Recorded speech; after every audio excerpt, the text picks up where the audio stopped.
tratar un tema muy importante que justamente ya entramos a lo que son capítulos muy extensos, como lo que es la cirrosis hepática y las complicaciones.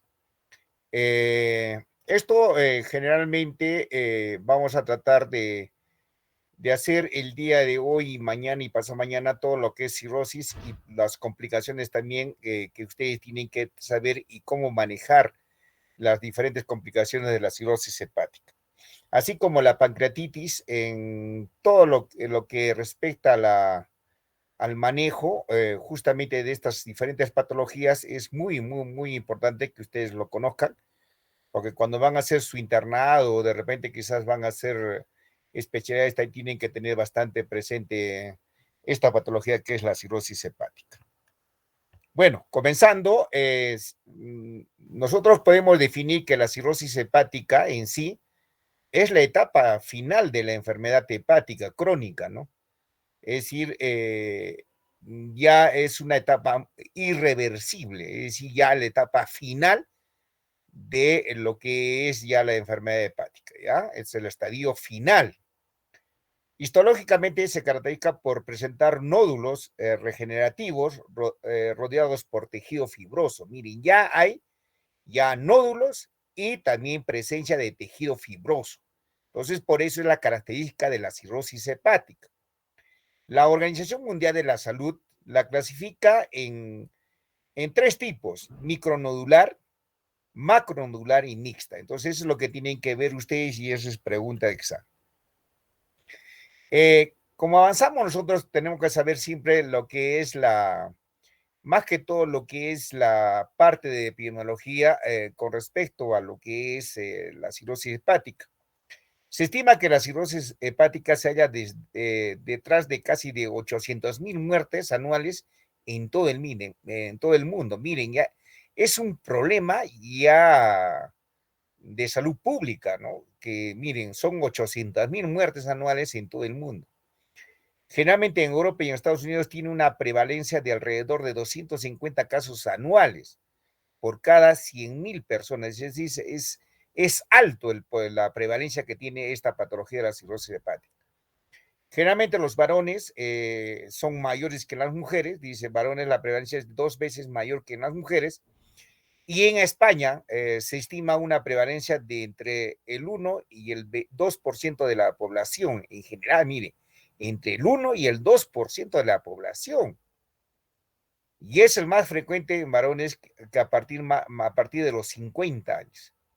Entonces, eso es lo que tienen que ustedes definir generalmente y tener presente, que esta es una de las patologías muy prevalentes a nivel mundial y también específicamente en algunas ciudades o también países, ¿no? Y acá no valga la diferencia obviamente que se tiene. Obviamente saben ustedes ya el hábito alcohólico, las fiestas, compromisos, acá más que todo en Puno, en Juliaca, ¿no? En Huancayo. Entonces, donde se observa bastante la ingesta de alcohol, ¿no? Que a la larga van a ser un componente etiológico en lo que es la aparición de la enfermedad de cirrosis hepática, ¿no? En el mundo occidental, generalmente es cierto que la causa más común de la cirrosis es el alcoholismo, seguido de la hepatitis viral. No obstante, conviene recalcar que aproximadamente solo el 12% de los pacientes alcohólicos generalmente van a cursar con la cirrosis hepática. Y por ende, la cirrosis hepática es una enfermedad que cursa con una forma subclínica durante un largo periodo y es diagnosticada frecuentemente en una forma accidental. A veces nosotros agarramos y el paciente está asintomático por largo tiempo y cuando ya viene con unas ciertas complicaciones, ¿no? Y nosotros a veces solamente con el estudio del hepatograma o a veces vamos con una ecografía que lo podemos obviamente obtener y ya nos da gran indicio de que estos pacientes están cursando con este tipo de patología de la cirrosis, ¿no? Acá también miren, otro dato estadístico que es la quinta causa de muerte en México, miren, tercera en población de 20 a 45 años, dos veces más frecuente en hombres que en mujeres. Ya ven, miren, la misma relación, no es la diferencia, tanto en los países occidentales como en Europa y también parte de Centroamérica. Miren ustedes, como siempre, la relación de 2 a 1, ¿no? La frecuencia más alta en el sur y sureste de México, acá específicamente, y obviamente en los Estados Unidos es la 12ª causa de muerte que se presenta justamente en este país. Acá ven ustedes en la gráfica, miren un hígado normal, muy con bordes definidos, bordes casi obviamente regulares. Y miren acá en la cirrosis, como ven ustedes la arquitectura, ¿no? Totalmente ya cambiada la parte de la histología, y miren cómo ya la formación de nódulos y fibrosis en la cirrosis hepática y la disminución de tamaño. Entonces, ya ven ustedes ya la dureza en sí del hígado. Entonces, dentro de la cirrosis hepática, la clasificación lo clasificamos en 3 tipos, ¿no? Desde el punto de vista etiológico, desde el punto de vista anatomopatológico, micronodular, macronodular y mixta, de acuerdo también a la Organización Mundial de la Salud, y la clasificación funcional. Acá es lo más importante que tienen que saber, es la clasificación funcional de Chai-Put y la clasificación de MED. Entonces, que ustedes tienen que tener, ya tienen que manejar ustedes justamente esta clasificación funcional. Dentro de lo que es la parte de la cirrosis hepática, desde el punto de vista etiológico, ven ustedes que el alcohol y la parte también de la etiología de causa viral son los más frecuentes. Miren, el alcohol de 30 a 50% y los virus, más que todo el virus C que nos va a llevar a la cronicidad, es en el 35%. En el virus B y D es en el 10%. Ya miren ustedes en la patología biliar, la cirrosis biliar primaria, la colagitis esclerosante primaria, que hemos nosotros ya hablado y ustedes tienen mucha referencia, ya que tienen como principal causante de la cirrosis hepática. La hemocromatosis, la enfermedad de Wilson, la alfa-1 antitrypsina, ¿no? Las enfermedades autoinmunes, la enfermedad de Wilson, hemocromatosis, déficit de la A1 a T, ¿no? También de tipo vascular, ya miran ustedes la patología de Buch-Chiari, ¿no? Y obviamente a veces estatohepatitis de causa viral, ¿no? Estatohepatitis que tiene que tener. O también de origen indeterminada, ¿no? Que te pueden ser de causa criptogénica o idiopática, ¿no? Menor del 10%, que son causas muy frecuentes. Acá van a ver ustedes la cirrosis hepática de acuerdo a la clasificación funcional. Esto es lo que tienen que estudiar ustedes y tienen que manejar alumnos. ¿Me están escuchando alumnos, no? Sí, doctor. Ya, miren, esto es lo más importante. La clasificación funcional determina más que todo la clasificación de Chai-Put para determinar la insuficiencia hepatocelular. Entonces, tiene que haber una insuficiencia. Entonces, acá lo que tienen que saber ustedes es, de acuerdo a estos valores, son criterios que tienen que ustedes manejar. Acá, lo primero que la clasificación de Chai-Put me va a determinar, de acuerdo a una clasificación de Chai-Put de tipo A, de tipo B y de tipo C. Así se va a clasificar. Pero esto depende de qué cosa, de acuerdo a unos puntajes que tienen que tener presente y tienen que saber solo de memoria. Entonces, acá van a ver ustedes que generalmente en la insuficiencia hepática siempre va a estar alterado y nosotros tenemos que tener presente es los valores de la bilirrubina, el tiempo de protombina, la albúmina, la citis y la encefalopatía. ¿Hay o no hay encefalopatía? Entonces, para eso tienen que saber ustedes. Y para esto, ustedes siempre tienen que llevar una nomotenia que es batea. Batea. Así tienen que ser, ¿ya?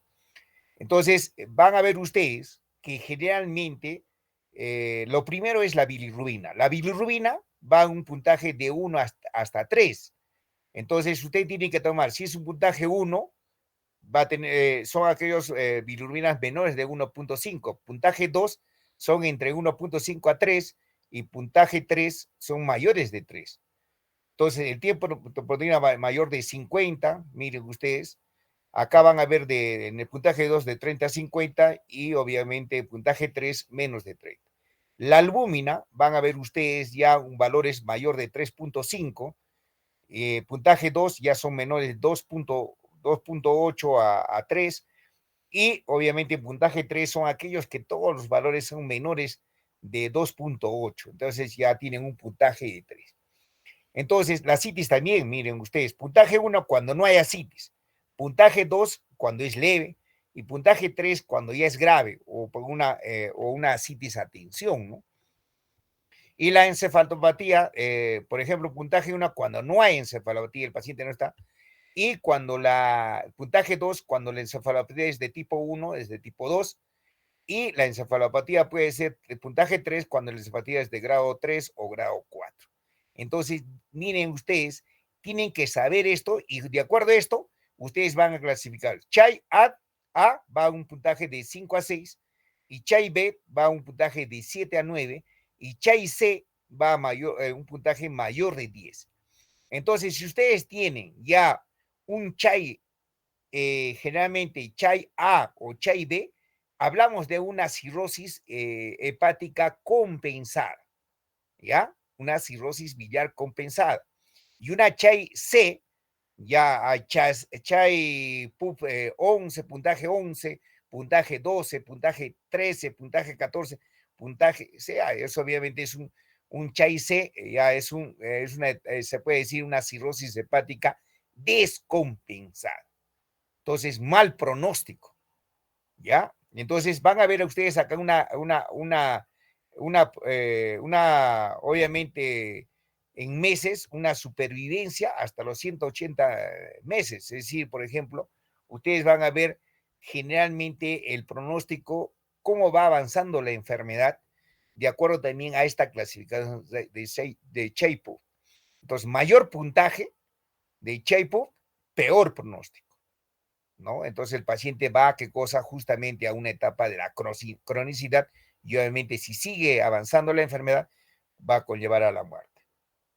Entonces, por eso es importante ustedes que siempre sepan la clasificación funcional de Chaipu. Por eso cuando van a evaluar a ustedes a un paciente cirrótico, van a evaluar esto, ¿no? Entonces, por eso tienen que ustedes pedir la parte bioquímica y también tienen que evaluar, obviamente, sea citis o no hay citis, sea encefalopatía, que posteriormente nosotros vamos a hacer el día de mañana y el día jueves, que es muy importante. Acá viene qué cosa también la clasificación funcional, que es la insuficiencia hepatocelular de acuerdo a la clasificación de MEL. Entonces me va a decir que acá es un modelo que nos va a determinar el estadio justamente de la enfermedad del hígado. Es decir, el tiempo que yo voy a, de repente quizás, a determinar para hacer el trasplante hepático. ¿Por qué me va a ayudar a esta clasificación funcional de MEL? ¿Qué me indica? Miren, de acuerdo a la puntuación de MEL, a mayor puntaje, miren ustedes, a mayor puntaje, como ven en forma descendiente, ¿qué cosa? Me va a determinar el menos tiempo para hacer un trasplante hepático. Entonces, yo tengo un puntaje, por ejemplo, entre 26 y un puntaje 35, entonces yo tengo menos tiempo de hacer trasplante hepático a los 35, con un puntaje de 35. Entonces, en esos pacientes sí o sí tengo que realizar, obviamente, lo más pronto posible conseguir un donante para hacer el trasplante hepático con un puntaje de 35. Más no, ¿qué cosa? Con un puntaje de 22. Porque ahí sí me va a determinar qué cosa que yo puedo esperar, de acuerdo a este puntaje, esperar el tiempo prudencial o un tiempo más alargado para hacer qué cosa, conseguir un donante y para luego de repente realizar el trasplante hepático. Entonces, el MET ya hay score justamente dentro de por ejemplo, de su celular, todo, entran ustedes a la creación de MET y la encuentran ustedes. ¿Y qué me determina? Justamente me van a determinar los valores de creatinina, me va a pedir el ingreso de valores de bilirrubina y también me va a pedir el INR o también el tiempo de protrombina, que es muy, muy, muy, muy necesario. Estos tres valores me van a determinar qué cosa, el porcentaje de mortalidad a 3 meses, obviamente, ¿no? Como van a ver ustedes. Y es el tiempo justamente de acuerdo a la puntuación de Mel. ¿Para qué cosa? Para que justamente yo realice el trasplante hepático.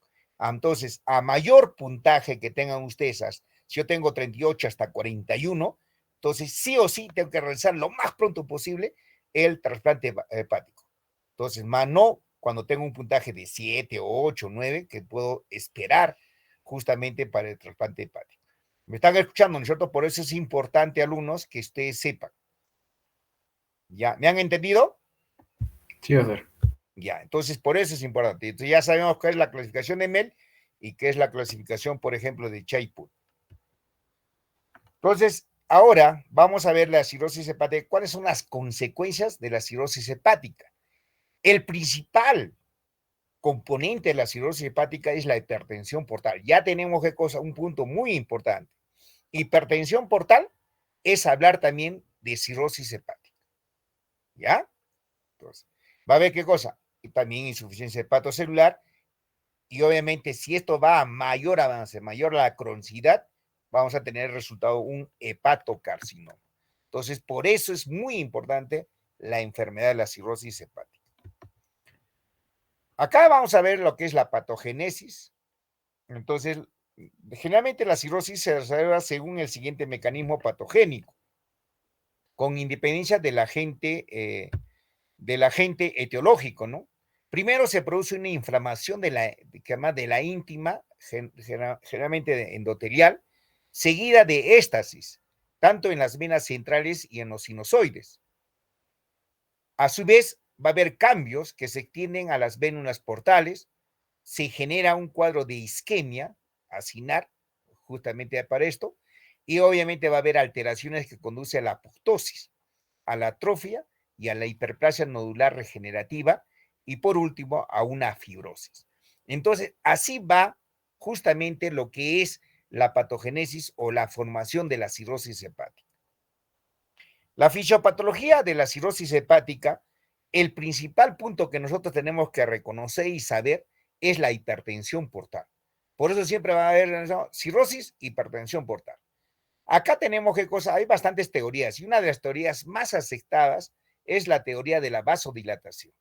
Entonces, miren ustedes, cirrosis debido a la hipertensión portal, obviamente cuando hay hipertensión portal ya descompensada, obviamente va avanzando, va a aparecer qué cosa, las varices esofágicas, va a haber hemorragia digestiva, va a haber crecimiento del hígado, tanto del hígado como del vaso, esplenomegalia, hiperesplenismo.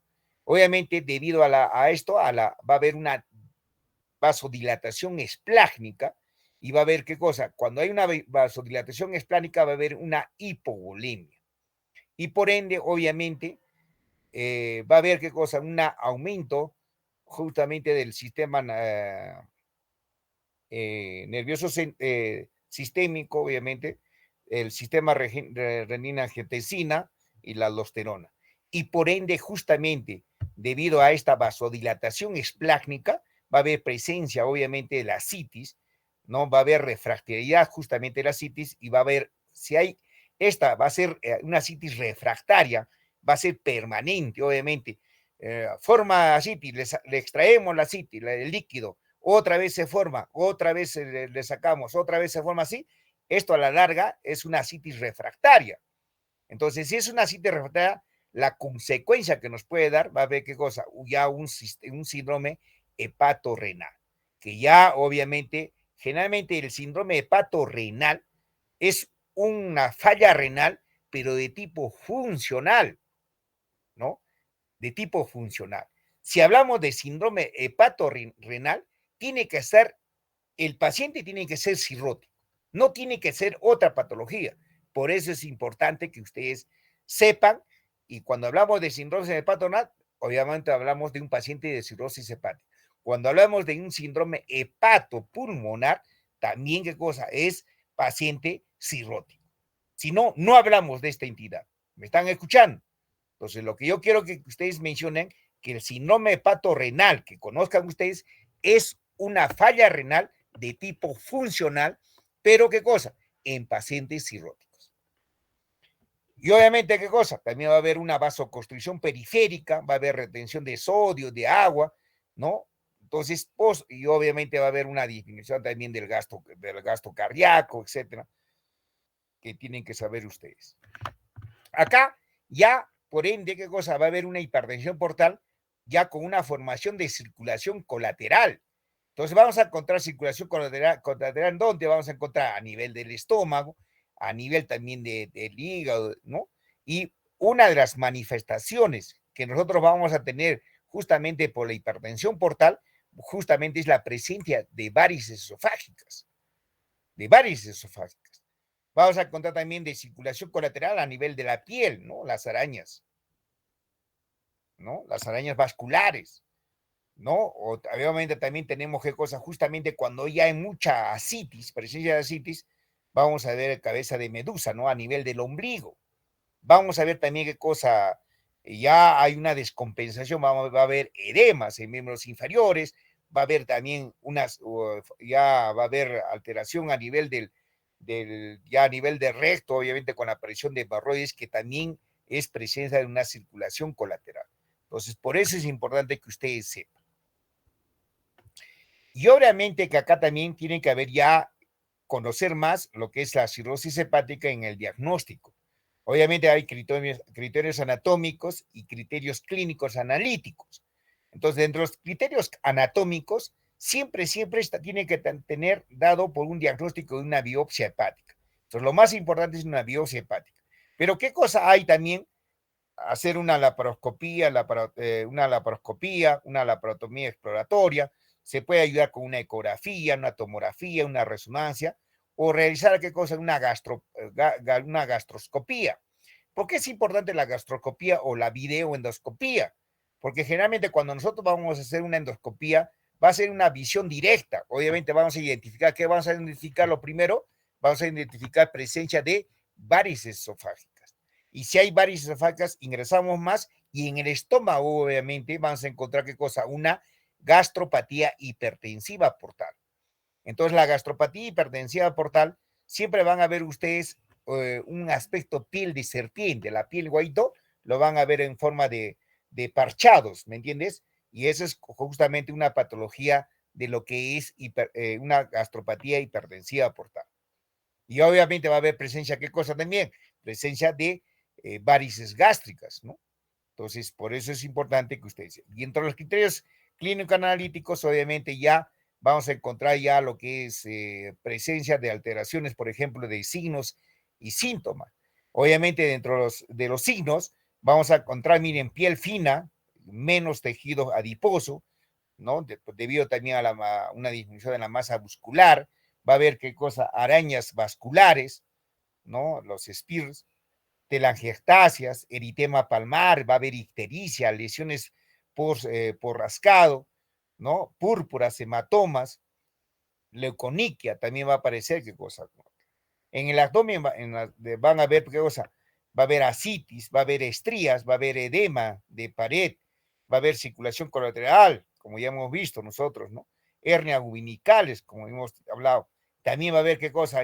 Hipertrofia a nivel de las glándulas parotidias, va a haber también la contractura de Dupuytren, dedos en palillo de Tamor, ginecomastia, que son también signos de cirrosis hepática, va a haber edemas periféricos, tanto a nivel de los miembros inferiores, va a haber también a nivel de los escrotos, y obviamente va a haber una osteoartropatía, una colestasis.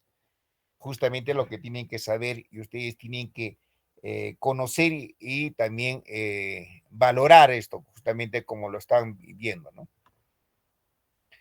En lo que respecta, por ejemplo, a la sintomatología, que es muy importante acá, que sepan ustedes, no es raro que a veces la cirrosis curse de forma sintomática, en cuyo caso el diagnóstico tiene lugar un modo totalmente casual, ya sea un chequeo médico o por hallazgos hematológicos en la que obviamente van a cumplir y vamos a sacar un diagnóstico. También podemos recabar a través de pruebas de imagen, ¿no?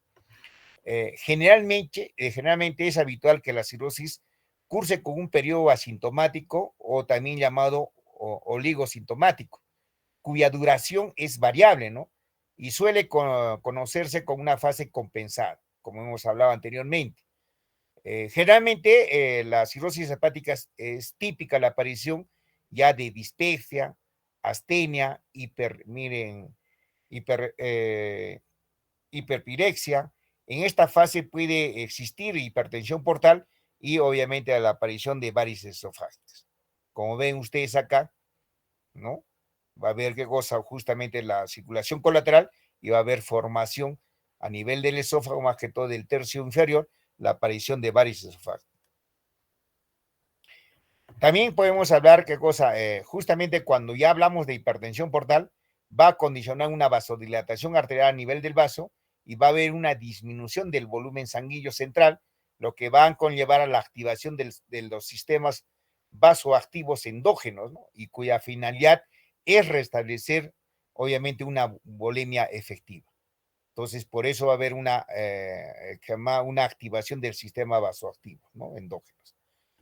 La hipertensión portal generalmente va unida a la progresiva destrucción del tejido hepático. Miren, obviamente favorece al desarrollo de las principales complicaciones a que pueda dar lugar a la cirrosis hepática. Mire, ya la sintomatología a nivel gastrointestinal puede, ¿qué cosa? Generar las siguientes manifestaciones. Puede haber una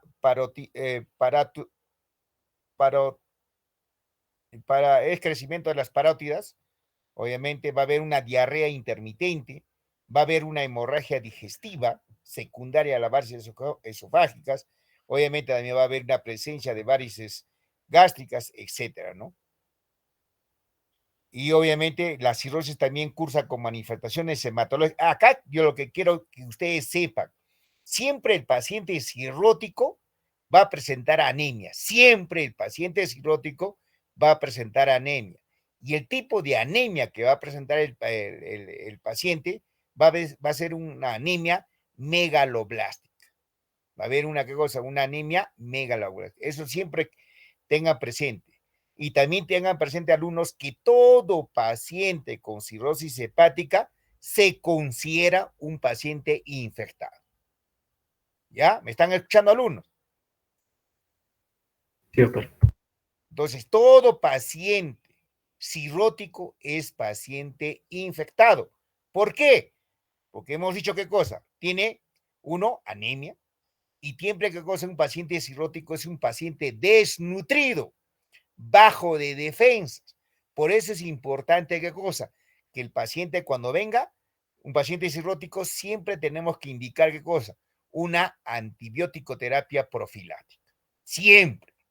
Entonces, donde quieran ustedes, se vayan a cualquier parte, siempre paciente cirrótico, siempre tenemos que proteger con antibióticos. Acá también ustedes tienen que saber, obviamente, que incluye anemia, en los casos más avanzados, pancitopenia, también pueden producir alteraciones de la coagulación por déficit de la protomina y el factor 5, que ustedes tienen que ver.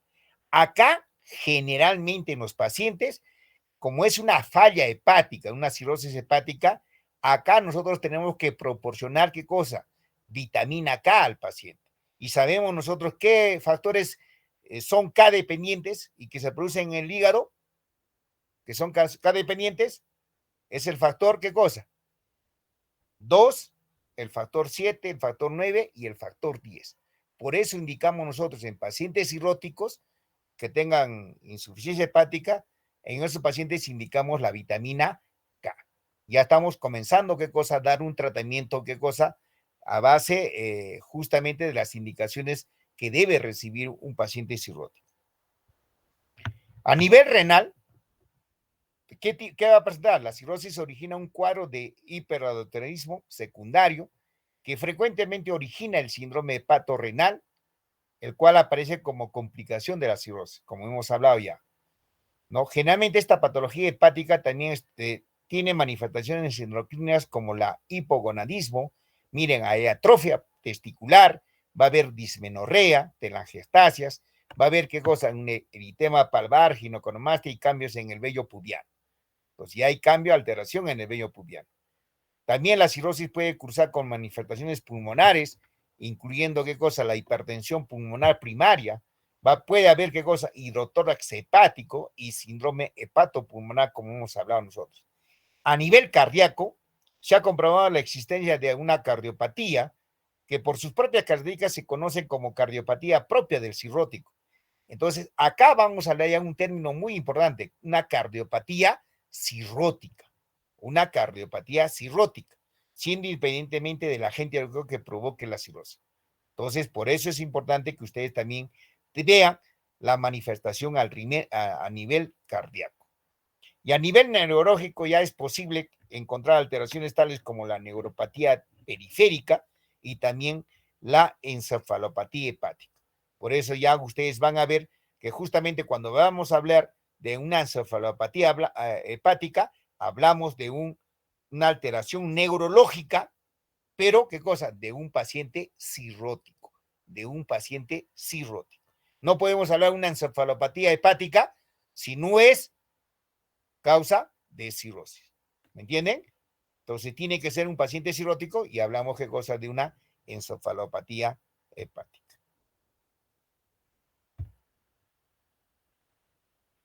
Acá ya vamos a ver y vamos a estudiar que ustedes sepan justamente cómo se clasifica la cirrosis hepática. La cirrosis hepática nos debemos de considerar dos entidades, la de tipo compensada y la de tipo descompensada. O también llamada la fase inicial, se llama también cirrosis compensada. Acá el hígado tiene una gran cantidad de cicatrices, pero todavía puede realizar muchas funciones importantes y el paciente puede no tener síntomas que su hígado está dañado, ¿no? La enfermedad generalmente se detecta de manera incidental mediante exámenes de laboratorio, exámenes físicos, imágenes, y uno de los hallazgos más comunes es la elevación, ¿no? Obviamente de leve o moderada de las aminotransferasas, tanto de la TGO como la TGP, o de la gamma glutamil transpeptidasa. Entonces, acá vamos a ver nosotros, siempre hablamos, doctor, si es causa alcohólica o no es causa alcohólica, si nosotros vemos qué cosa, tanto la relación de la TGO y TGP, cuando es pregunta de examen, cuando la relación entre la TGO y la TGP es mayor de 2, es causa alcohólica. Entonces ahí nosotros podemos decir, no, este es paciente cirrótico por causa alcohólica. ¿Por qué? Porque la relación entre la TGO y la TGP es mayor de 2. Entonces ya sabemos nosotros justamente cuál va a ser la condición que nosotros vamos a tener presente. ¿Ya? ¿Me están escuchando alumnos, ¿no es cierto? Sí, doctor. Ya, entonces no se van a olvidar, porque esa es pregunta de examen y siempre cuando van a hacer sus prácticas, va a decir, no, ¿cuál es? Doctor, es un paciente cirrótico, pero ¿de causa qué cosa? ¿Alcohólica o de causa viral? ¿O es una idiopática? ¿No? Entonces, por eso tenemos que tener en consideración. Entonces, acá ya con el examen bioquímico que nosotros estamos teniendo relación con este patograma que nosotros conseguimos y analizamos, determinamos qué cosa, cuál es la causa. ¿Ya? O también de la gamma glutamín transpeptidasa, la GGTP, con posible agrandamiento del hígado o del vaso, ¿no? Y obviamente, de acuerdo a la exploración física, también por imagen, ¿no? Y la fase avanzada, o también se llama cirrosis descompensada, o también podemos hablar de acuerdo a la clasificación de Chai-Put, son aquellas Chai-Put de tipo C. El hígado está tan dañado que no puede ya realizar funciones importantes como mantener, ¿qué cosa?, el organismo dentro de la persona en buen estado. Y los pacientes generalmente presentan ya una amplia gama de signos de alarma o también pueden presentar síntomas que surgen por la combinación de la disfunción hepática, debido a qué cosa, a la hipertensión portal.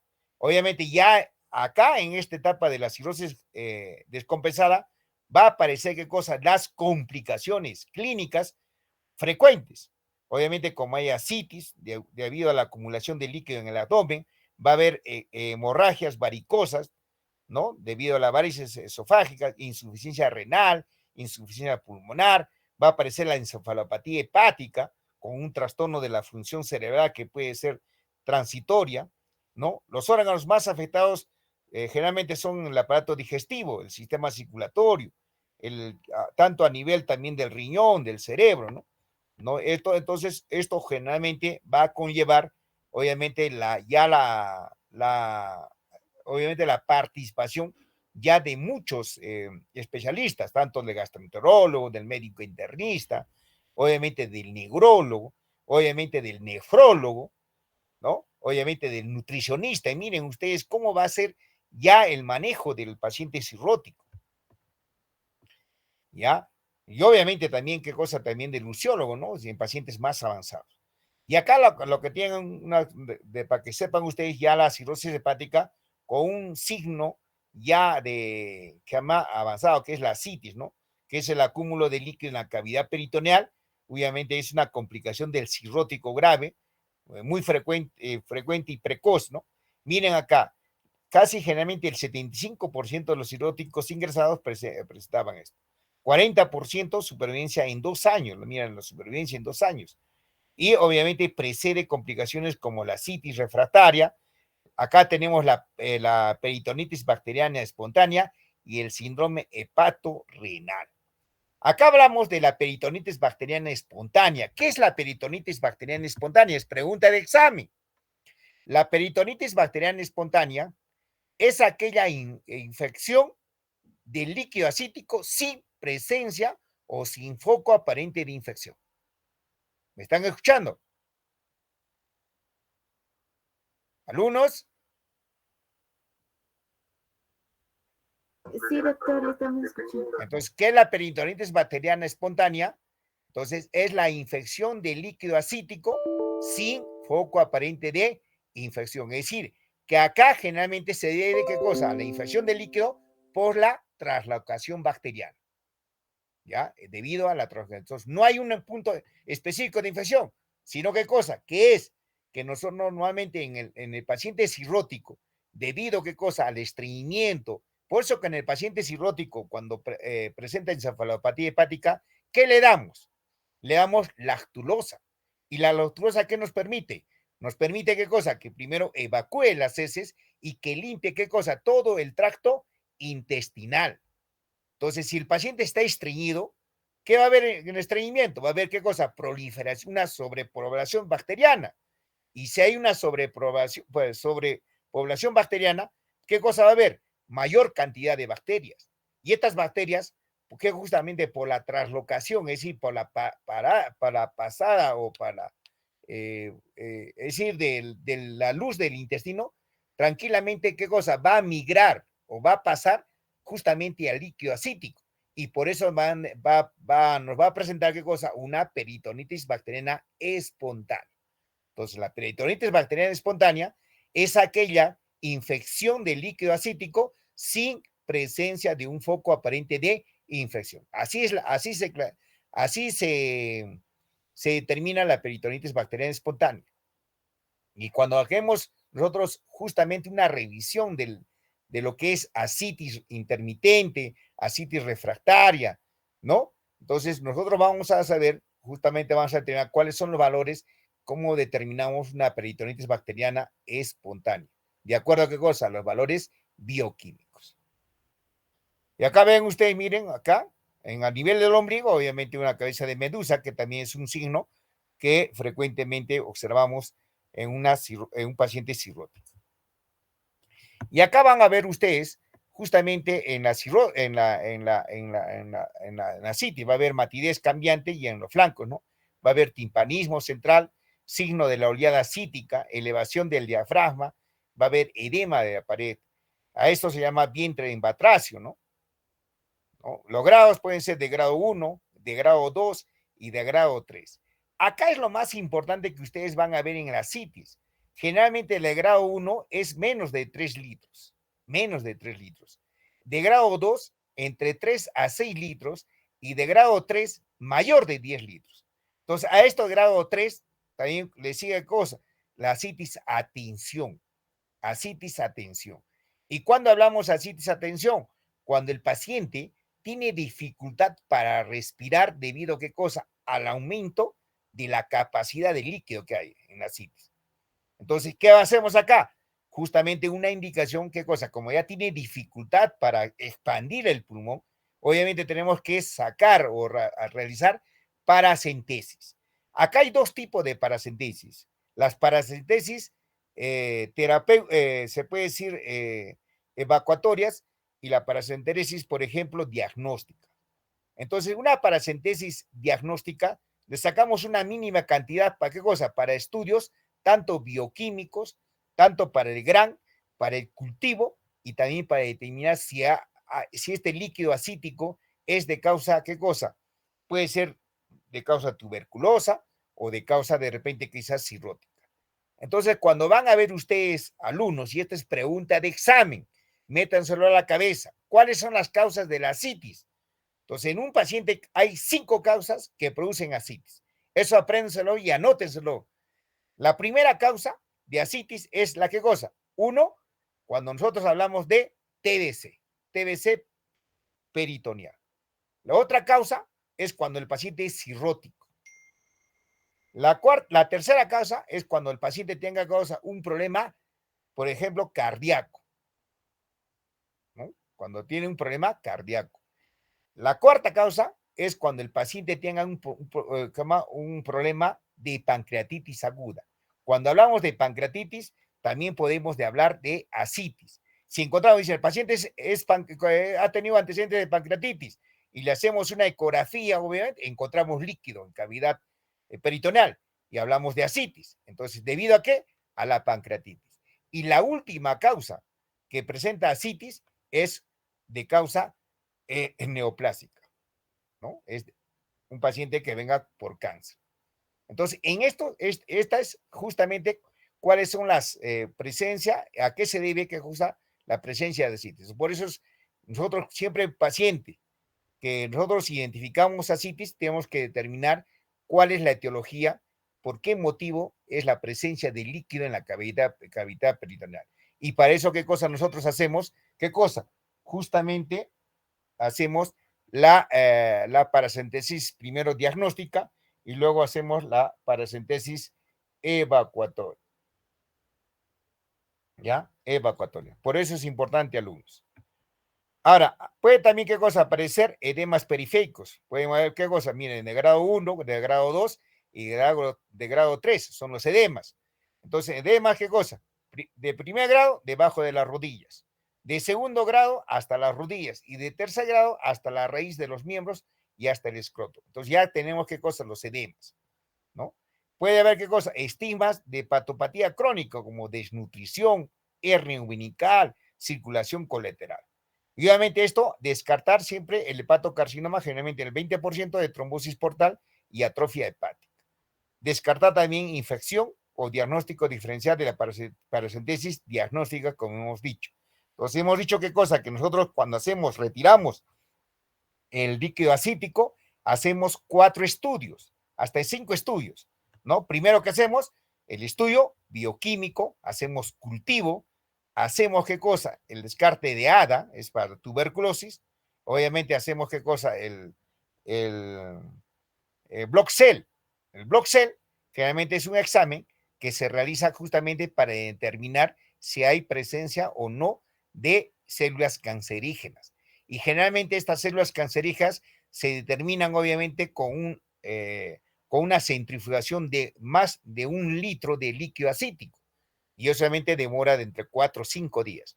Por eso siempre cuando dicen, no, has hecho el cultivo, has hecho el gran, o has hecho el examen bioquímico, has hecho el descarte de tuberculosis.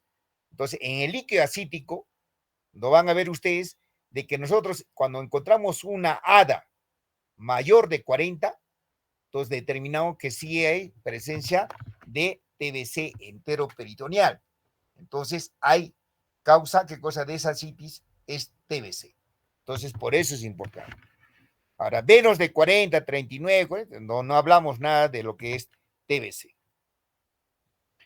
Ahora, acá lo que van a ver es la historia natural, obviamente, de lo que es la cirrosis hepática. Supervivencia a los 5 años, generalmente en las compensadas alcanza el 90% y en las descompensadas menos del 20%. La probabilidad de compensación, miren, a un año, 10%, a 5 años, 40% y a 10 años, 60%. ¿Y cuáles son los factores de riesgo? Obviamente va a haber atrofia hepática, malnutrición, va a haber ascitis refractaria, y ahí hablamos de disfunción renal. Entonces, esta disfunción renal que nosotros vamos a ver, justamente se va a ver qué cosa, a lo que es la extracción exageradamente a veces de lo que es la paracentesis evacuatoria. Entonces van a ver ustedes que se junta cada rato, a la semana regresa el paciente, ¿no? Entonces, por más que nosotros vamos a dar, obviamente, diuréticos, tanto la espironolactona como la furosemida, entonces generalmente no va a responder. A esto le llamamos nosotros ascitis intratable, ¿no? Que no se puede tratar con diuréticos, ¿no? Entonces, por eso es lo que nosotros queremos que ustedes aprendan y que ustedes siempre dominen, obviamente, cómo se maneja un paciente cirrótico. Acá van a ver ustedes una hepatopatía crónica, va a haber una cirrosis compensada, luego esta cirrosis se va a qué cosa, va a haber una cirrosis descompensada, obviamente ya miren ustedes acá, ya va a ver qué cosa, justamente está descompensada, vamos a utilizar la clasificación de MEL y justamente esto nos va a determinar el trasplante hepático, ¿no? Y si sigue la descompensación, obviamente va a producir la muerte del paciente. Esa es su historia natural, obviamente, de un paciente cirrótico. Las complicaciones ya ven ustedes que va a ser, obviamente, de ya estudio, de acuerdo a qué cosa, a las complicaciones que se tiene, es primero la ictericia, que es una complicación muy frecuente, hemorragia varicosa, va a haber ascitis, va a haber una disfunción renal, va a haber encefalopatía, va a haber, miren, ya infecciones, obviamente va a haber ya también, ya avanzado el hepatocarcinoma. Factores precipitantes, acá lo que quiero ver, que ustedes cuáles son los agentes que van a presentar la cirrosis hepática, obviamente la ingestión de alcohol, reactivación de la hepatitis crónica, obviamente por la presencia de los virus, procesos infecciosos, obviamente van a desencadenar, obviamente la cirrosis, hemorragia digestiva, fármacos, cirugía, la anestesia, el hepatocarcinoma y otros, ¿no? Que van a...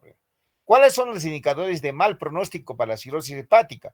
Miren acá, indicadores de mal pronóstico, atrofia hepática, malnutrición, ascitis refractaria que hemos hablado nosotros, disfunción renal y obviamente la encefalopatía hepática recurrente. Acá lo que quiero que ustedes sepan, y esa es pregunta también de examen, si nosotros vemos que un paciente cirrótico está compensado y pasa la descompensación, y el primer signo a que nos da, obviamente, va a ser la encefalopatía hepática, ¿no? El paciente va a ver qué cosa, menos así como ven ustedes, un paciente en estado de, por ejemplo, medio borrachito, después de, uno dice, no, este pata que ha ingerido licor, y no es porque lo que ha ingerido es licor, sino es por la encefalopatía hepática. Entonces, si el primer signo presenta el paciente la encefalopatía hepática, se habla que el paciente, obviamente cirrótico, tiene mal pronóstico como primer signo. Entonces, en pacientes que presentan síntomas de encefalopatía hepática como primer signo, entonces hablamos de un pronóstico desfavorable del paciente. Y el paciente, obviamente, va a ser más propenso a tener más complicaciones. Entonces, por eso es importante este signo de lo que es la encefalopatía hepática. Acá tenemos que hay unas cirrosis hepáticas medidas generales, justamente tenemos que primero ver tratamiento etiológico, tanto el virus C, el virus B, la cirrosis biliar primaria, la congénita primaria, o también la hepatitis autoinmune, ¿no? La nutrición, obviamente, debido a una dieta adecuada, nada de alcohol, vacunación, obviamente, contra la hepatitis, obviamente evitar el AINE, sedantes y fármacos hepatotóxicos, y realizar un tratamiento correcto de la descompensación, tanto de la citis, de la encefalopatía, de la hemorragia digestiva, y obviamente el único tratamiento adecuado, obviamente, va a ser la cirrosis hepática. El único, ¿no? Trasplante hepático. Ya acá complementando, obviamente, miren ustedes la etiología de la cirrosis hepática, el alcohol, hepatitis autoinmune, enfermedad biliar, miren las obstrucciones extrahepáticas, obstrucciones intrahepáticas, cirrosis biliar primaria con agente esclerosante primario. Y acá van a ver ustedes un, un punto muy importante que tenemos que ver nosotros como causa que nos puede dar, como por ejemplo también cirrosis, un agente etiológico es la sífilis, cirugía de obesidad, la misma obesidad en sí. Y acá también tenemos que ver qué cosa es la cavernomatosis portal. ¿Qué significa? Que justamente anteriormente cuando había unos pacientes, nosotros queremos en alguna manera solucionar justamente un buena nutrición, no se podía dar una nutrición de repente quizás parenteral, se hacía obviamente una alimentación por la onfaloclisis, se decía. Entonces, justamente esto, la onfaloclisis, a la larga nos daba qué cosa, justamente la formación de cavernas en la vena porta. Y esto produce qué cosa, una cavernomatosis portal. Y esta cavernomatosis portal, a la larga, nos puede producir qué cosa, una cirrosis hepática. Obviamente la diabetes mellitus, obviamente la obstrucción venosa en la enfermedad de veno-oclusiva, Buschari, insuficiencia cardíaca y obviamente cirrosis, ¿no? Y también de nuevo repetimos la historia natural de la enfermedad hepática, ¿no? La enfermedad hepática crónica, cirrosis compensada y la muerte, ¿no? Obviamente las diferentes complicaciones complicaciones obviamente debido a la hipertensión portal, insuficiencia hepática, ¿no? La hipertensión portal, obviamente el sangrado varicial, la citis, la encefalopatía y obviamente la ictericia, ¿no?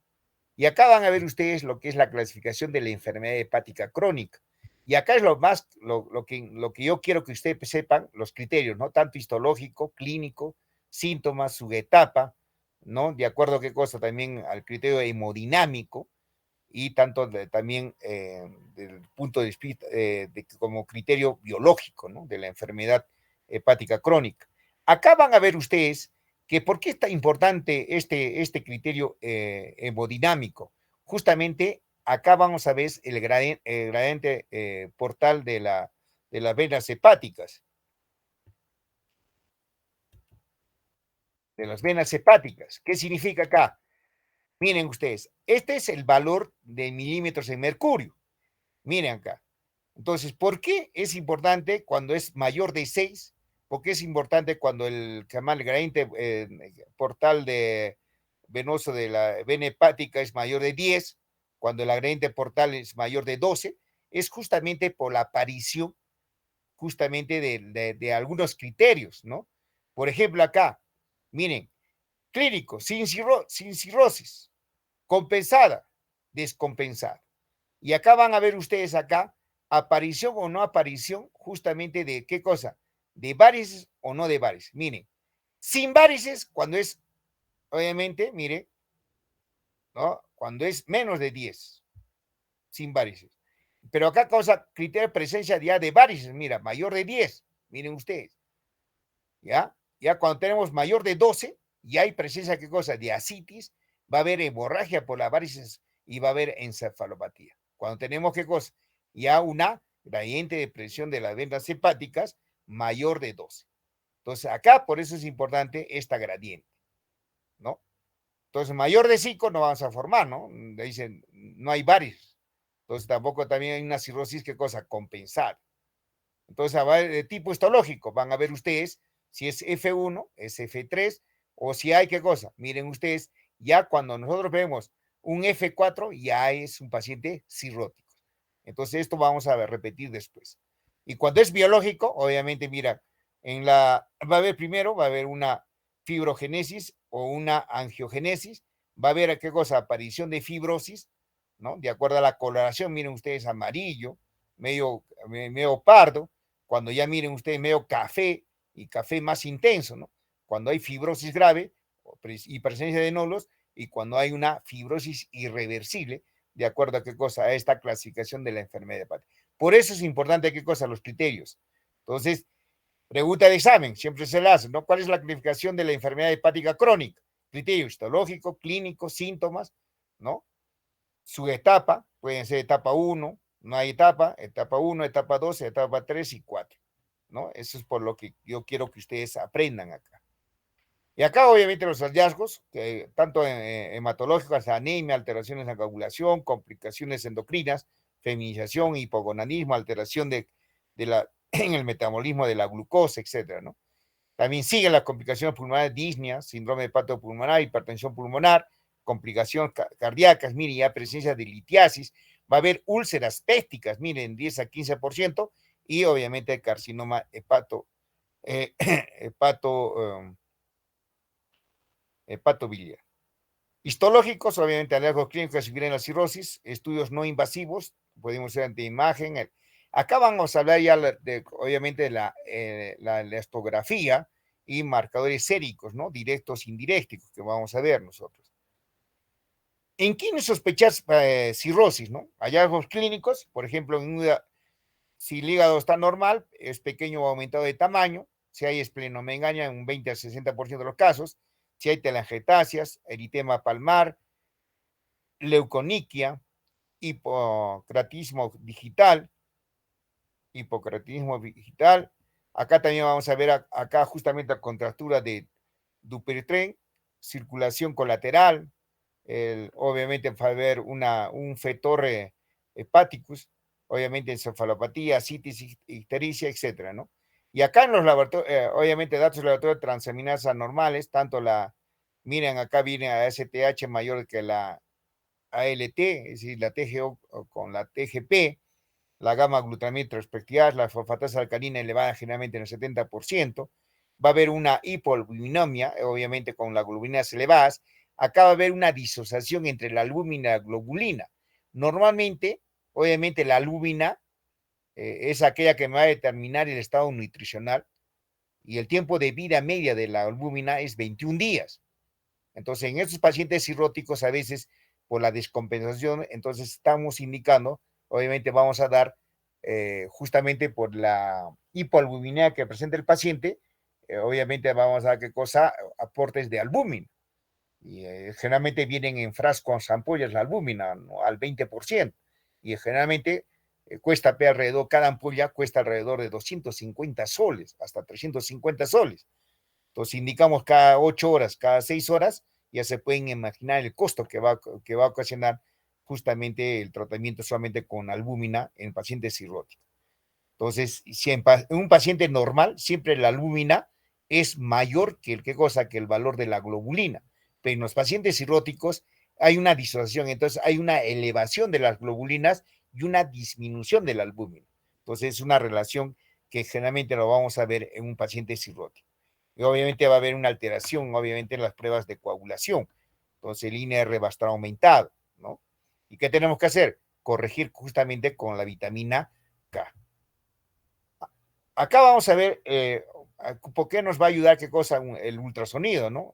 Generalmente es un examen de rutina en la evaluación de cirrosis, nos ayuda a hacer una vigilancia para la detección del hepatocarcinoma, evalúa de acuerdo al tamaño, los bordes, estatosis y si hay ascitis, va a ver si hay prominencia del lóbulo izquierdo en segmentos 2 y 3, si hay atrofia de segmentos posteriores tanto del lóbulo hepático derecho, obviamente del 6 y el 7, ¿no? Obviamente va a haber qué cosa a nivel, puede haber hipertrofia del lóbulo de Spiegel, segmento 1, márgenes nodulares, ecogenicidad aumentada y irregular. Miren, acá hay aumento del diámetro de la porta, mayor de 15 milímetros, ¿no? Esto justamente me va a determinar la sensibilidad de especificidad del 50 al 100%.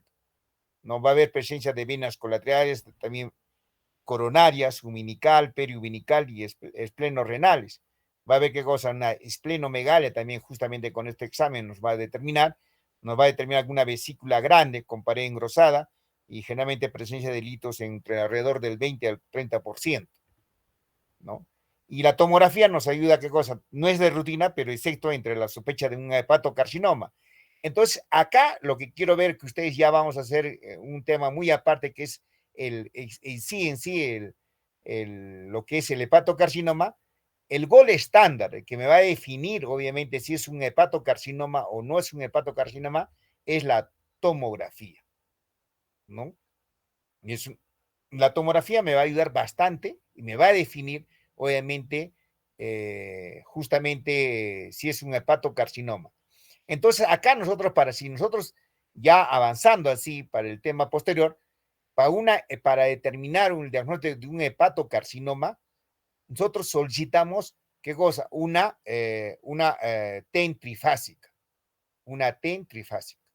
Entonces, en la fase, obviamente nosotros en las tres fases, fase arterial, fase venosa y lavado, ¿no? Entonces, justamente nosotros vamos a determinar cómo se diagnostica el hepatocarcinoma. Entonces, esto claramente no va a tener mucha duda, porque este examen nos va a ayudar bastante. Obviamente, la visualización del trombo en la porta es menos sensible y específica que la ultrasonografía con la evaluación de la hipertensión portal, eso sí, casi no nos ayuda, y la arteriografía obviamente es una evaluación netamente para estudio anatómico pre-trasplante y nos va a ayudar bastante lo que es la evaluación del hepatocarcinoma, la arteriografía. La endoscopía, obviamente la búsqueda de varices, tamaño y apariencia de detección de hipertensión portal, la gamografía es poco o no utilizado, de acuerdo a la captación de Technetium 99, ¿no? Determina qué cosa justamente un hígado heterogéneo con esplenomegalia, y obviamente la resonancia magnética nos determina qué cosa, la cuantificación de hierro, ¿no? Diferenciar entre nódulo y un hepatocarcinoma, que también nos ayuda bastante la resonancia magnética. Y acá van a ver ustedes, miren acá ya, todo lo que está negro, miren ustedes acá, es ascitis, ¿no? Y vean ustedes, miren cómo está el hígado. Entonces siempre es lo que nos va a determinar. El diagnóstico, obviamente hemos dicho que el diagnóstico valedero es el diagnóstico hepático. A veces no es necesario en presencia de cirrosis descompensada, debido al cuadro clínico y estudio de imagen, ¿no? Nos determina también la valoración pre-trasplante. Puede ser percutánea, puede ser transyugular, puede ser a través de una laparoscopía o con guía fina, de acuerdo a un estudio de citología. Se requiere especímenes generalmente de que van desde 1.5 centímetros de longitud, ¿no? Y obviamente que contener de 6 a 8 triadas portales, que es una biopsia adecuada. Y esta es una biopsia, como lo ven ustedes acá, ¿no? Miren cómo ve con una presencia de un paciente cirrótico, ¿no? Totalmente alterada, una cirrosis. ¿Y cuáles son las indicaciones de la biopsia hepática? Es pregunta de examen para que ustedes tengan presente, ¿no? ¿No? Alteración persistente de las transaminases de causa no conocida, ¿no? Determina el estadiaje de la hepatitis crónica, tanto del virus hepatitis C como también del virus de la hepatitis B. Determina también, nos ayuda bastante en el diagnóstico y estadiaje de la enfermedad hepática alcohólica, diagnóstico de las enfermedades por depósito, diagnóstico y estadiaje de hepatopatías en autoinmunes y colestásicas, diagnóstico y estadiaje de la enfermedad hepática no alcohólica por depósito graso, estudio de hepatopatía secundaria a fármacos, estudio etiológico de la fiebre de origen desconocido, claro que sí, diagnóstico de las enfermedades sistémicas inflamatorias y granulomatosas y diagnóstico de las lesiones focales hepáticas y obviamente el diagnóstico de las complicaciones en el trasplante hepático. Entonces, estas son las indicaciones para realizar una biopsia hepática que tenemos que tener presentes. Y la biopsia hepática obviamente causa molestia, va a haber dolor, ¿no? En Francia, la mitad de los pacientes con virus de la hepatitis C generalmente rechazaron al ser referidos al hepatólogo por temor a la realización de la biopsia hepática. ¿Por qué? Porque es dolorosa, obviamente. Las complicaciones que puede tener, obviamente, una biopsia hepática es el dolor en el punto de la punción o referido al hombre, al hombro que diga, ocurre en algo más de un tercio de los pacientes. Hay complicaciones mayores, miren cuáles son las complicaciones mayores de una biopsia hepática. Puede haber, ¿qué cosa? Hemoperitoneo, puede haber un hematoma intrahepático, hemobilia, ¿no? Que son afortunadamente infrecuentes, puede haber un síncope vasovagal, ¿no? Puede haber una infección, puede haber un neumotórax, y obviamente la mortalidad generalmente es muy baja, es de 1 en 10,000, ¿no? ¿No? Pero ahora con el avance de la tecnología, obviamente con la ayuda de la ecografía, con la ayuda de la punción de aguja fina, por ecografía dirigida, ¿no? Ahora con los aparatos, justamente los Trucut, que se utiliza para sacar las biopsias hepáticas, obviamente el riesgo es mínimo, justamente de sangrado y de formación de hemoperitoneo o de hematoma intrahepático, ¿no? Para una biopsia objetiva se han diseñado sistemas de estadística que evalúan tres aspectos: inflamación de tractos portales, como hemos dicho, necrosis y apoptosis del parénquima y fibrosis hepática. El diagnóstico van a haber contraindicaciones tanto de la biopsia percutánea, tanto hemos hablado ya de contraindicaciones absolutas, contraindicaciones relativas, ¿no? Acá también van a ver qué cosa: obesidad mórbida, ascitis, hemofilia, que también es obviamente infección, justamente en el jamás puede haber qué cosa que nosotros podemos alcanzar a nivel de los pulmones, cuando la indicación es por transyugular, ¿no? Para hacer una biopsia hepática. Entonces tenemos que ver justamente a unas contraindicaciones. Acá está la biopsia hepática, como voy a decir, marcadores bioquímicos. Entonces acá ya entramos cuáles son los marcadores bioquímicos específicamente para determinar si hay o no cirrosis hepática, ¿no? ¿No? El marcador ideal es aquel que nos indica que es exacto, que es rápido, que es económico, que es fácil de realizar, ¿no? Y obviamente es accesible y fácilmente reproducible, ¿no? Son un marcador bioquímico, ¿no? Ideal. Acá van a ver ustedes justamente, son aquellos que me van a determinar este cuadro, cuáles son los marcadores que tienen alta sensibilidad justamente para identificar lo que pacientes con cirróticos. Miren ustedes acá, de acuerdo al panel, la enfermedad del hígado, obviamente, miren los valores siempre, la relación del valor del TGO y TGP, miren la sensibilidad y especificidad, van del 50 al 100%, ¿no? Obviamente van a ver ustedes el labra acá también, del valores de la TGO y las plaquetas, el fibrotest, el fibrospec, ¿no? Y obviamente algunos marcadores de proteínas, que justamente miren ustedes que de acuerdo a cómo van a ver la sensibilidad expedida va obviamente ya aumentando y son más específicos. Y marcadores no invasivos de fibrosis, obviamente los APRI o los ABRA. Acá van a ver ustedes, fácil de realizar, sin costo agregado al paciente, forma parte de los exámenes normales solicitados, pero sin embargo debemos tener en cuenta qué cosa, justamente aquellos, el costo, más que todo el costo económico, ¿no? Miren, los marcadores no invasivos, tenemos acá de fibrosis, el fibrotest. Pues, generalmente acá utilizan 5 marcadores bioquímicos del suero para predecir la fibrosis: el alfa-2 macroglobulina, el lactoglobulina, gamma-glutamina transpeptidasa, bilirrubina total o el apolipoproteína A1, ¿no? Que nos va a ayudar bastante. Ahora, obviamente, marcadores de inflamación no fibrosis, ¿no? En la virus de la hepatitis C crónica puede existir inflamación que es paralela a fibrosis. Puede diferenciar etapa entre la fibrosis de cero, de fibrosis estadio 0, 1, hasta de 2 y 4, ¿no? 8 estudios, obviamente, han determinado justamente esto. Estos son los marcadores no invasivos de la fibrosis o fibrotest. Miren acá, el fibrotest nos va a determinar estos valores entre 0.75 a 1, 0.73 a 0.74, miren, 0.72, miren ustedes acá. Entonces, esto me va a indicar la coloración verde, miren la coloración mero naranja y obviamente la coloración roja. Entonces, la estimación del estado de fibrosis, miren, si yo encuentro un rango entre el 0.75 a 1, esto directamente es F4. Y obviamente, ¿qué cosa? Es ya determinante para que me digan qué cosa, que es un estadio de fibrosis.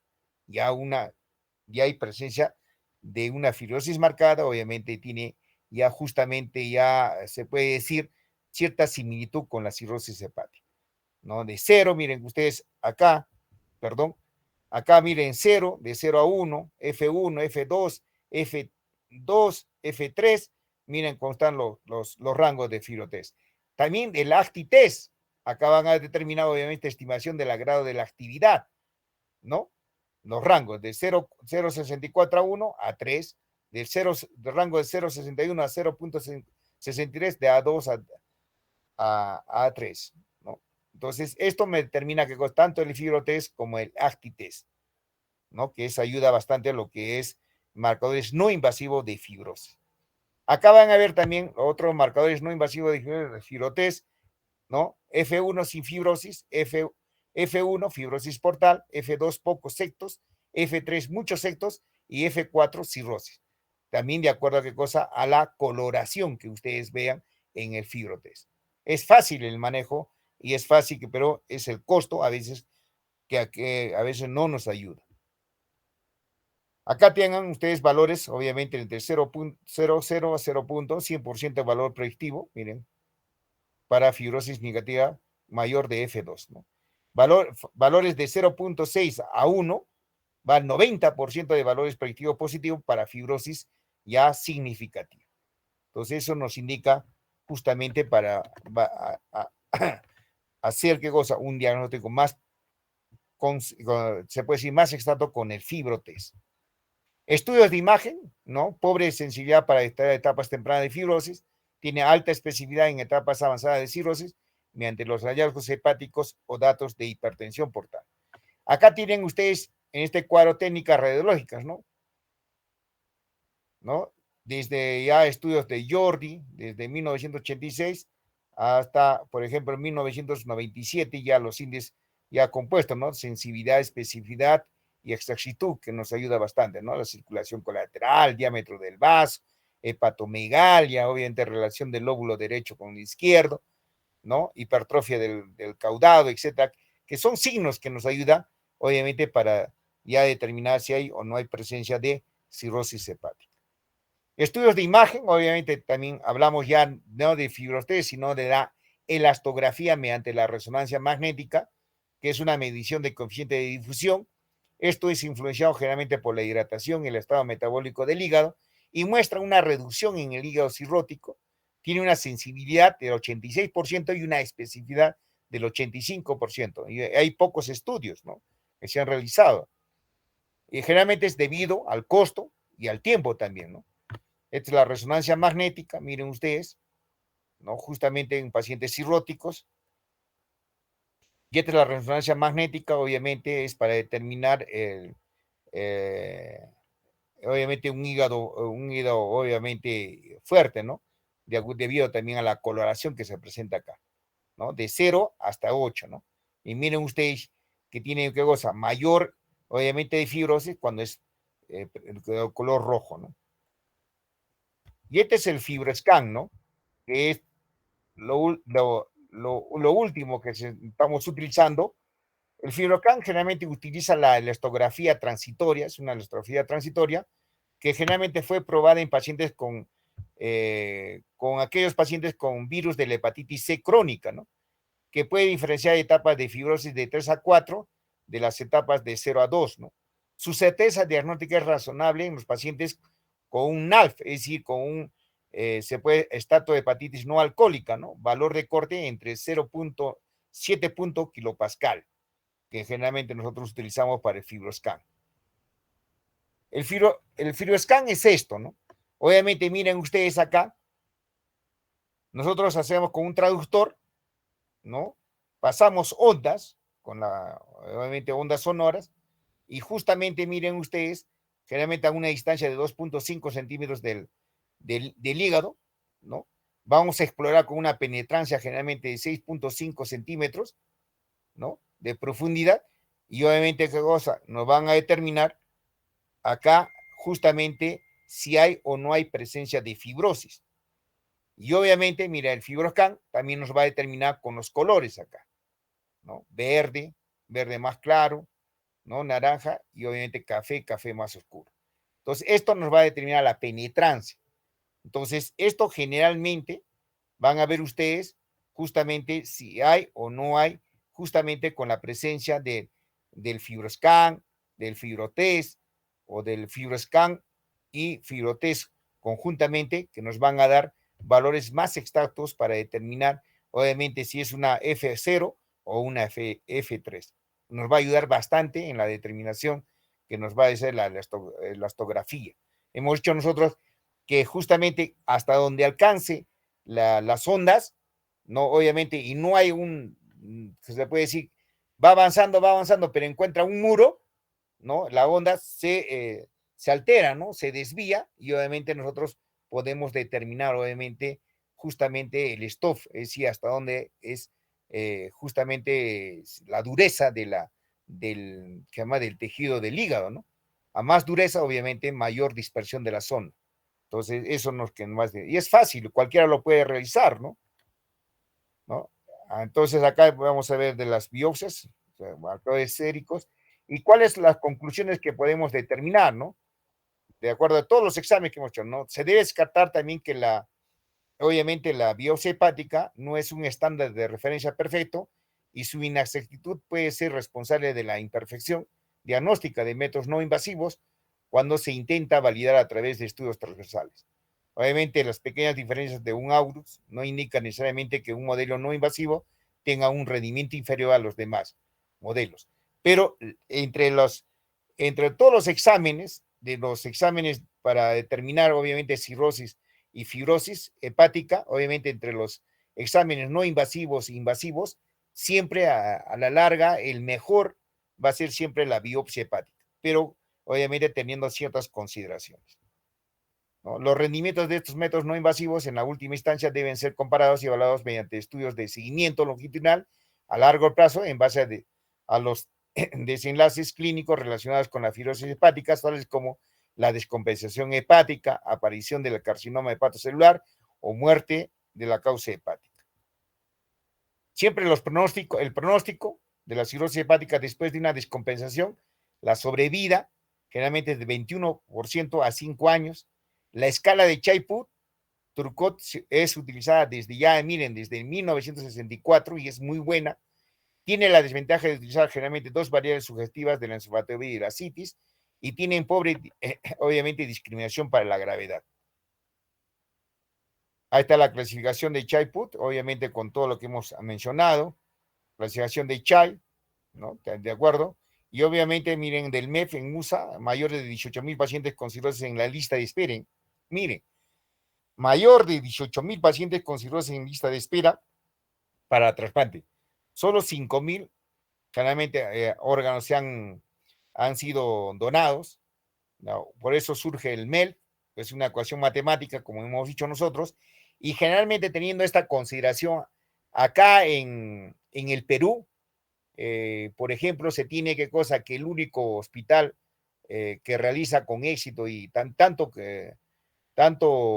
en el Salud como en el MINSA, el Hospital Almenara obviamente es el que son los pioneros que se han realizado el trasplante hepático y hasta la fecha, lo que tengo entendido, es muy bajo el trasplante de órganos, obviamente específicamente digo, no llega ni siquiera ni a 200, entre dos, se puede decir 300, 400 trasplantes hepáticos hasta la fecha, ¿no? Entonces, definitivamente nosotros no somos un país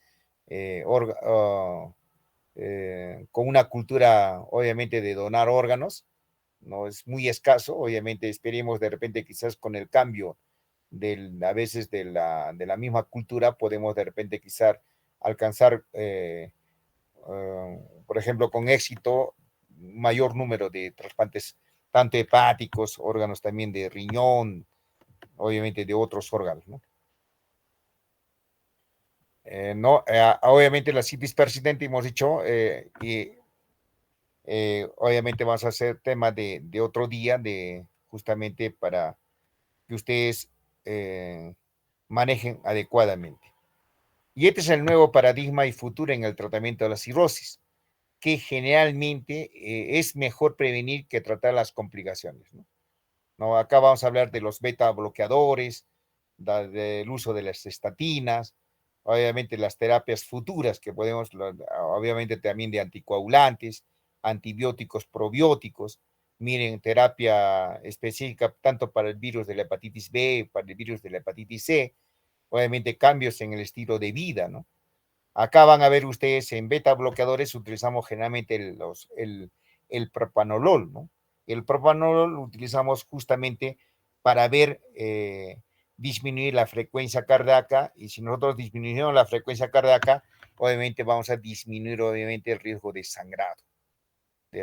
Entonces, siempre la frecuencia cardíaca con el propanolol utilizamos nosotros para lo que es hemorragia por varices esofágicas, haciendo eso se llama profilaxis secundaria, no primaria que diga, una profilaxis primaria con el uso de propanolol. Entonces, generalmente iniciamos con de 40, lo máximo que podemos llegar hasta 160, y si nosotros llegamos con un propanolol mayor de 160 y vemos que la frecuencia cardíaca cae o desciende hasta menos de 60, inmediatamente tenemos que suspender el propanolol y obviamente vamos a tratar de mejorar la frecuencia cardíaca. Entonces tenemos que ver, ¿no es cierto? No debe bajar menos de 60.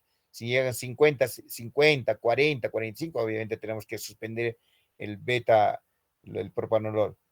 Ahora se está utilizando bastante el atenolol, ¿no? Que también está dando buenos resultados, ¿no? Las estatinas, obviamente, utilizamos bastante lo que es todo lo que nos va a ayudar justamente para favorecer y mejorar los estadios de cirrosis hepática, ¿no? La simvastatina, que es la cabeza, ¿no? Y obviamente va a haber, utilizamos también las albúminas, utilizamos obviamente ya, generalmente en lo que es el tratamiento de los pacientes cirróticos, disminuimos el volumen. Entonces, en pacientes obviamente cirróticos, vienen a veces con una anemia, con una hemoglobina menos de 8. Entonces, en esos pacientes sí hay que transfundirle, ¿qué cosa? Paquetes globulares. Pero si el paciente tiene 9 de hemoglobina, en esos pacientes no hay que transfundir paquetes globulares, porque si no, vamos a elevar, y obviamente, como hemos dicho nosotros, que generalmente estos pacientes tienen una hipotensión arterial, es decir, generalmente vienen esto, manejan así, entonces elevamos la presión arterial y produce más sangrado. Entonces tenemos que tener bastante cuidado. Y obviamente si nosotros aumentamos el cloruro, indicamos cloruro de sodio en pacientes cirróticos, va a haber también aumento de la volemia y puede producir mayor sangrado en pacientes por varices esofágicas que presentan sangrado digestivo. Entonces en estos pacientes utilizamos, ¿qué cosa? La dextrosa con sus agregados. Entonces es lo diferente en el manejo, ¿ya? Y obviamente utilizamos anticoagulantes, como hemos dicho nosotros, justamente para favorecer los K dependientes, la vitamina K, ¿no? Que podemos utilizar. Y obviamente acá van a ver ustedes, no existe una cura para la cirrosis. Su médico puede recomendar varios tratamientos para ayudar a reducir la velocidad de la cicatrización y obviamente aliviar los síntomas. En primer lugar, su médico puede intentar tratar la enfermedad subyacente, ¿no? ¿Qué es la causa de la cirrosis? A través de los medicamentos, la pérdida de peso, programas de tratamiento para el alcoholismo, ¿no? Para tratar los síntomas de la cirrosis misma, ¿no? Acá vemos, primero, cambios de estilo de vida, que incluyen cambios en la dieta, tales como una dieta baja en sodio, eso claro que sí. Entonces, pacientes tenemos que dar una dieta hiposódica y generalmente nosotros damos una ingesta de sal menos de 2 gramos por día, ¿no? Menos de 2 gramos por día de ingesta de sal, ¿no? A base de vegetales, obviamente, y abandono del consumo de alcohol. Eso sí, tiene que abandonar el consumo. Y obviamente nosotros damos, ¿qué cosa? Bastante fibras. En los pacientes cirróticos tenemos que ingerir, sí, bastante dieta rica en fibras, ¿no? ¿Por qué? Porque tenemos que tratar de evitar, ¿qué cosa? Que no haya mucho estreñimiento. Si hay mucho estreñimiento, en estos pacientes no va a producir, ¿qué cosa? La encefalopatía hepática. Por eso, ¿qué cosa? En estos pacientes, dar bastante dieta en vegetales. Se puede prescribir medicamentos como los antibióticos, claro, sí, hemos dicho nosotros bastante, que generalmente todo paciente cirrótico tenemos que tratar de que es un paciente, obviamente primero descompensado, y es un paciente, ¿qué cosa? Infectado. Acá utilizamos la cetrazona, utilizamos el norfloxacino, utilizamos el ciprofloxacino. ¿Por qué utilizamos esto? Justamente para prevenir la peritonitis bacteriana espontánea, ¿no? Obviamente también obviamente las vacunas, utilizamos contra la hepatitis viral, la neumonía y la gripe nos van a ayudar a evitar las posibles enfermedades que podrían causar infecciones, ¿no? Y obviamente hacemos justamente lo más, antes del trasplante hepático en una cirrosis hepática, hacemos lo que es los TIPS, ¿no? Que es un desvío portosistémico intrahepático transyugular, los TIPS. Pero ¿cuál a la larga esto nos va a ocasionar justamente la aparición repetitivo de encefalopatía hepática? Hemos dicho nosotros que generalmente, ¿en qué nos va a ayudar? De que en el hígado, obviamente, si hay bastante fibrosis, no va a dejar qué cosa, de que se purifique bien los productos de desecho, como la urea, etcétera, ¿no? O el amoníaco. Entonces, generalmente, nosotros, ¿qué vamos a hacer? En estos TIS nos va a ayudar, ¿qué cosa? Justamente de la vena porta, ¿no? Directamente pasa, ¿qué cosa? A las venas suprahepáticas. Ya no pasen, ¿qué cosa? Por todo ese trayecto en el hígado. Pero esto generalmente va, ¿qué cosa? Va a producir directamente un pasaje de las sustancias de desecho que nosotros debemos eliminar, pase directamente al cerebro. Y pasa directamente al cerebro y esto nos va a ocasionar, ¿qué cosa? La encefalopatía. Entonces, esto nos va a llevar justamente la aplicación de los tips, nos va a llegar, ¿qué cosa? Justamente a cuadros repetitivos, hemos dicho, de encefalopatía hepática. Pero los tips está indicado solamente en aquellos pacientes que el tiempo de trasplante hepático de espera van a ser cortos. Entonces es un periodo de ventana que se tiene. Entonces, obviamente, el trasplante hepático es lo ideal y obviamente la cirugía es en casos muy graves, es posible que se requiera un trasplante de hígado, ¿no? Lo más urgente posible. Entonces, eso sería todo con respecto a lo que es el manejo de un paciente cirrótico. Entonces, yo creo que en las siguientes clases